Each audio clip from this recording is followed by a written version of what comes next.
saya ada tugas untuk mewawancarai profesi.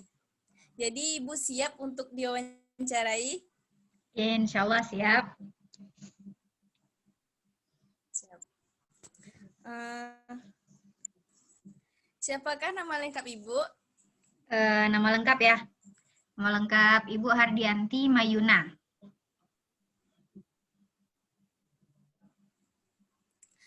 Di manakah Ibu berasal?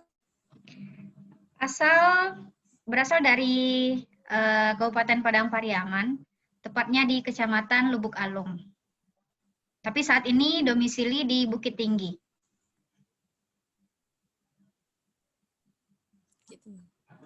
Berapakah umur Ibu sekarang? Alhamdulillah saat ini sudah menginjak usia 28 tahun. 28 tahun.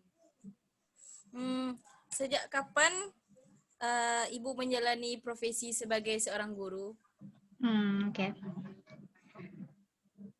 Mengajar pertama kali sebenarnya waktu mulai PPL ketika saya kuliah. Sekitar tahun 2014, saya sudah mengikuti praktek pengalaman lapangan, kerja lapangan, sebagai guru selama 3 bulan. Tapi statusnya bukan berprofesi sebagai guru, tapi mulai mengajar. Kemudian guru ini sudah menjadi profesi terhitung tahun 2015 akhir. Hingga saat ini, alhamdulillah.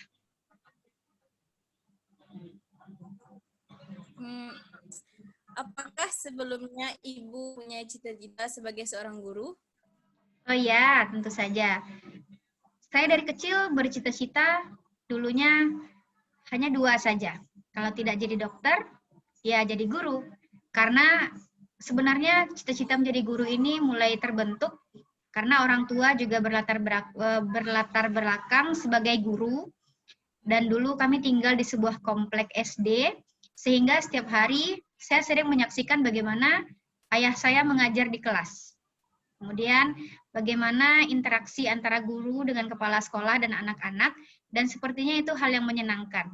Hingga akhirnya ketika masuk kuliah, Ibu memutuskan untuk mengambil kuliah pendidikan, dan alhamdulillah sekarang dengan kuliah pendidikan itulah Ibu sekarang sedang berprofesi sebagai guru.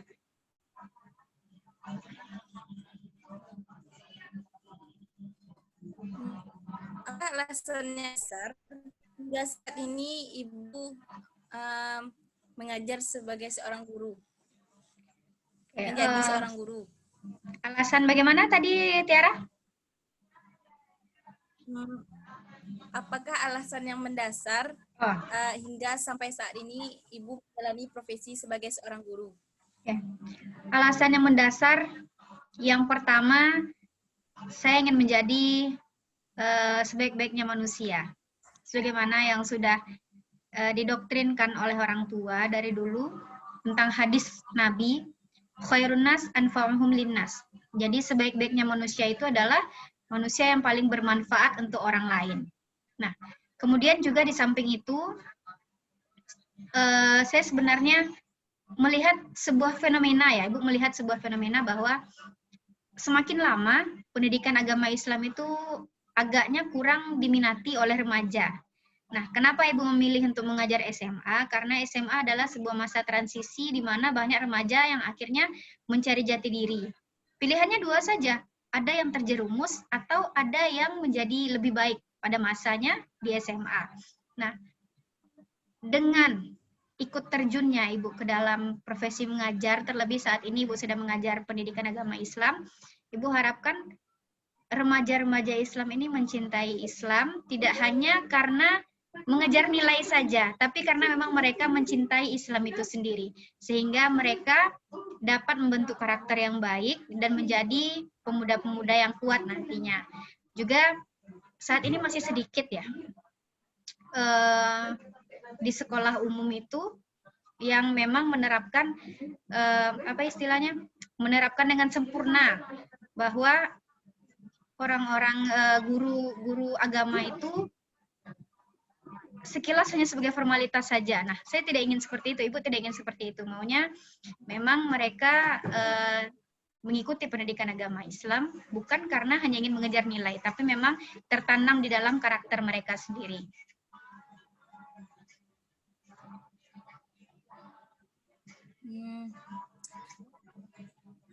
Dalam proses mengajar, mata pelajaran apa saja yang Ibu ajarkan kepada murid-murid Ibu? Alhamdulillah saya dari dulu konsisten pada satu mata pelajaran saja, yaitu pendidikan agama Islam. Sampai saat ini, mulai dari awal mengajar hingga saat ini.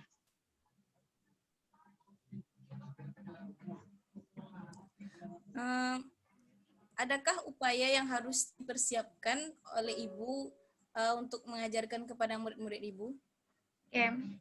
Sebagai seorang guru tentunya kita harus memiliki persiapan.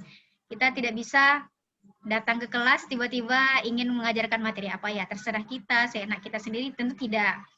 Bahkan dulu ulama kita sendiri pun ketika mau mengajarkan kepada para muridnya, mereka justru membuat sebuah kitab.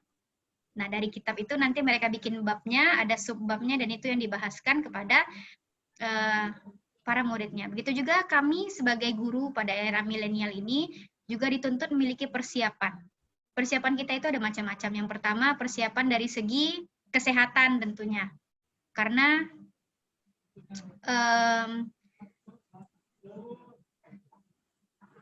halo? Halo? Halo?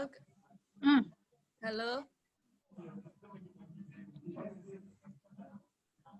Jadi kalau dalam pepatah Arab ya dikatakan bahwa ruhnya guru itu sangat ditunggu atau sangat berpengaruh kepada penyerapan ilmu oleh si peserta didik itu sendiri. Nah, kita sebagai guru tidak hanya menyiapkan materi saja, tapi juga kesehatan tentunya. Itu yang pertama. Yang kedua, persiapan dalam segi perencanaan pembelajaran. Kalau guru itu ada namanya bikin perangkat pembelajaran. Di dalamnya ada RPP. RPP ini nanti terangkum apa saja langkah-langkah yang akan dibahas pada satu bahasan. Kemudian ada silabus namanya. Kemudian ada lagi nanti program tahunan, program semester, hingga bagaimana evaluasi siswa, dan mulai dari tengah semester hingga mereka akhirnya naik kelas atau kelulusan. Kemudian yang ketiga, persiapan dalam materi. Karena ketika kita sudah menjadi guru, bukan berarti kita harus berhenti belajar. Justru ketika menjadi guru, itu menjadi sebuah gerbang bagi kita untuk belajar hal yang lebih baru lagi. Terlebih pada era 4.0 sekarang, ketika para siswa, terlebih remaja, mereka lebih senang dengan gadgetnya mungkin ya. Sehingga mereka mungkin dapat info-info atau hal-hal yang berkenaan dengan dakwah atau berkenaan dengan kajian-kajian Islam terkini itu tidak melalui buku lagi, tapi mungkin mereka dapatnya dari TikTok atau mereka bisa dapatnya dari Instagram, Twitter, YouTube, bahkan Facebook seperti itu.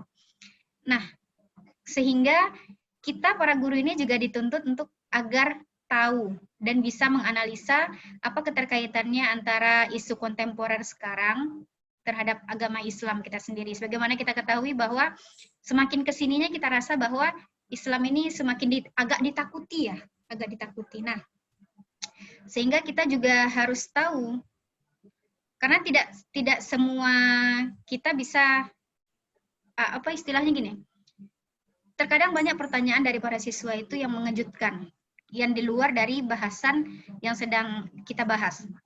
Contoh, kita sedang berbicara masalah musyawarah. Tapi nanti mereka akan bertanya tentang, Bu, apakah demokrasi dalam Islam itu diperbolehkan? Bu, bukankah dalam Islam itu tidak boleh seperti ini, seperti itu? Saya lihat di YouTube seperti ini. Nah, itu menjadi sebuah tantangan tersendiri, sehingga kita juga harus mengupdate dan mengupgrade keilmuan kita sendiri. Mungkin itu persiapannya, secara garis besarnya itu ya. Jadi ada 3 persiapan, persiapan kesehatan, persiapan rencana pembelajaran, dan persiapan wawasan.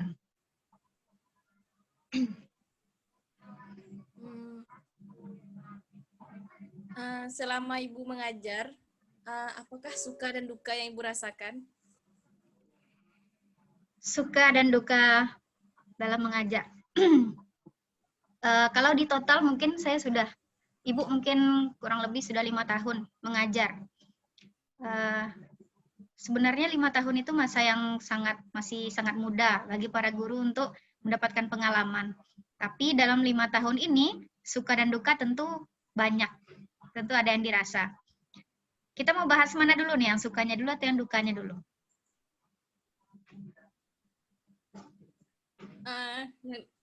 Yang duka aja. Yang duka dulu ya. Ya, kita mulai dari cerita yang sedih, nanti kita tutup dengan cerita yang gembira. Cerita duka, salah satunya pada tahun 2017 awal, pernah ibu waktu itu menjadi instruktur pada satu daurah Quran. Nah, jadi pada waktu itu ada salah seorang siswa atau seorang santri yang melanggar kedisiplinan dalam daurah Quran itu. Kemudian dia dihukum sesuai dengan peraturan yang berlaku. Nah, ketika dia dihukum berdasarkan peraturan yang berlaku, tiba-tiba entah bagaimana caranya dia selundupkan HP dan diteleponnya orang tua. Sehingga orang tuanya mendatangi tempat daurah. Nah, ketika orang tuanya mendatangi daurah itu, mereka minta agar dipertemukan dengan ibu, karena ibu waktu itu yang menghukum anak itu.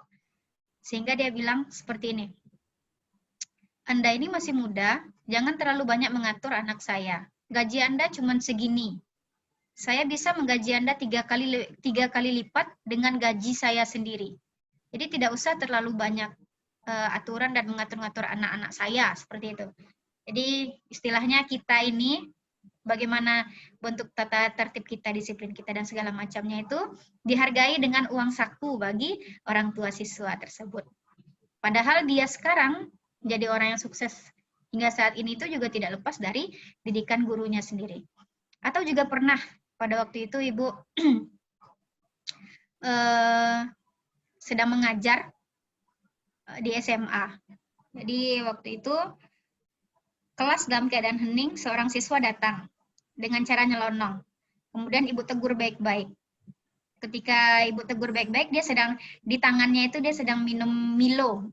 Ada minuman susu itu ya, susu coklat itu ya. Kemudian karena ibu tegur, dia marah kemudian melemparkan minumannya tadi itu ke dinding kelas, kemudian membanting pintu dan keluar kelas begitu saja. Itu sebenarnya hal yang sangat miris ya bagi kita, apalagi seorang guru agama melihat akhlak peserta didik yang seperti itu. Dan beberapa hal lainnya yang mungkin kalau diceritakan sangat panjang.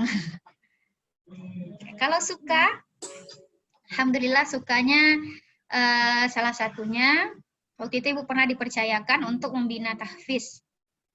Nah, ketika membina tahfiz itu, yang pertama anak-anak dalam kurun waktu 40 hari disuruh menghafal 1 juz. Ternyata anak yang ibu bina bisa menghafal 3-4 juz. Itu yang pertama. Kemudian yang kedua juga alhamdulillah hingga saat ini mereka yang sudah menjadi alumni masih mengontak atau masih berkabar, baik itu lewat media sosial maupun langsung. Yang kemudian bahkan ada beberapa di antaranya yang masih berkunjung untuk sekedar melihat dan say hello kepada gurunya. Istilahnya guru favorit. Belum tahu, karena kita suatu hari pernah ibu bertanya kepada siswa, tolong kalian ceritakan apa definisi guru favorit bagi kalian. Maka kemudian mereka menuliskan di kertas tanpa menuliskan nama. Di antaranya ada yang buat seperti ini, guru favorit adalah guru yang menjelaskan materi dengan sangat gamblang. Ada yang kemudian buat guru favorit adalah guru yang tidak terlalu banyak aturan. Ada juga yang buat guru favorit bagi saya adalah guru yang tidak pernah masuk kelas. Karena dengan begitu saya bebas. Nah, kalau kita bilang saya adalah guru favorit, kita tidak tahu entah bagian mana. Mungkin karena kita sering tidak masuk atau bagaimana, kita tidak tahu. Tapi semoga saja mereka masih menjalin silaturahmi dengan gurunya ini karena memang mencintai ilmunya, bukan hanya sekedar mencintai gurunya saja. Pertanyaan terakhir, bagaimana saran Ibu untuk siswa-siswi yang akan datang yang ingin menjadi seorang guru? teruntuk anak ibu yang mungkin sekarang sedang merencanakan masa depan. Di antaranya mungkin ada yang berkomitmen ingin menjadi guru, atau ada juga yang mungkin ingin memenuhi cita-cita orang tuanya untuk menjadi guru. Ada hal yang perlu Ananda garis bawahi dan dicatat sebagai bekal untuk menjadi warasatul anbiya, sebagai pewarisnya para nabi dalam mensyiarkan agama Allah. Yang pertama, kita harus tekankan lagi bahwa al-adab qabla al-ilm. Jadi adab itu di atas ilmu, di atas segalanya. Dahulu para syekh kita, bahkan para sahabat, dulu belajar adab ini sampai 20 tahun. Maka 10 tahun kemudian baru belajar ilmunya. Artinya apa? Untuk menanamkan adab di dalam diri kita ini tidak bisa sewaktu-waktu atau sekonyong-konyong tiba-tiba ada begitu. Adab itu terbentuk dari kebiasaan dan kesadaran. Itu tentu saja ya, adanya kesadaran, ada juga kebiasaan. Nah, yang perlu kita garis bawahi adalah ketika kita ingin menjadi seorang guru, kita harus mampu menjadi contoh yang baik dulu, baru nanti kita akan dicontoh. Nah, dalam sejarahnya itu Nabi tidak pernah menyuruh seorang sahabat melakukan sesuatu tanpa Nabi melakukannya juga. Jadi Nabi terlebih dahulu mencontohkan. Begitu juga kita dengan para guru. Bagaimana bentuk adab kita kepada guru kita dan adab kita menjadi seorang guru, kita harus mencontohkan terlebih dahulu, baru nanti menyuruhnya. Itu yang pertama. Yang kedua, harus Anda tekankan dalam hati bahwa khairun nas anfa'uhum linnas. Sebaik-baiknya manusia itu adalah manusia yang bermanfaat bagi manusia yang lain. Ketika kita menyampaikan satu ilmu, mungkin kita menyampaikan satu ilmu atau satu ayat dan kemudian ilmu tersebut diulang-ulang dan diajarkan kembali kepada orang lain, maka itu telah menjadi tabungan bagi kita sendiri untuk di akhirat.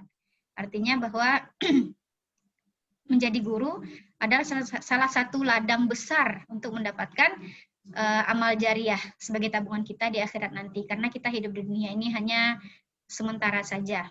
Nah, kemudian yang ketiga, yang paling penting adalah jika menjadi guru apapun itu, baik itu guru matematika, guru bahasa Arab, dan lain-lainnya, harus ditanamkan dalam diri yang pertama, mau untuk menerima ilmu baru, karena ilmu ini sifatnya fleksibel. Ilmu itu tidak berhenti sampai di sana saja. Pasti akan ada pengembangan, ada inovasi dan lain-lainnya. Untuk itu kita tidak boleh menutup diri dalam menerima ilmu. Yang kedua, kita harus mau untuk mengupgrade ilmu kita sendiri. Jangan mencukupkan dengan apa yang sudah ada. Jangan mencukupkan dengan buku paket yang kita punya. Jangan mencukupkan dengan buku yang pernah kita baca saja. Tapi harus gali lagi, dan lagi. Karena apa? Karena ketika kita sudah menyandang gelar sebagai guru, bukan berarti dengan mengajar kita harus berhenti belajar. Tidak. Justru ketika kita sudah mengajar, maka itu adalah sebuah gerbang baru bagi kita untuk harus belajar lagi dan terus sampai akhir hayat kita. Mungkin itu saja, Tiara. Terima kasih Bu atas waktunya. Ya, sama-sama. Semoga bermanfaat. Semoga ya Bu, semoga Ibu selalu diberi kesehatan. Iya, juga Tiara dan kawan-kawan juga. Ya Bu, ya, enggak mengganggu. Di sela-sela istirahat ya. Terima kasih Bu. Ya, sama-sama Tiara. Waalaikumsalam warahmatullahi wabarakatuh.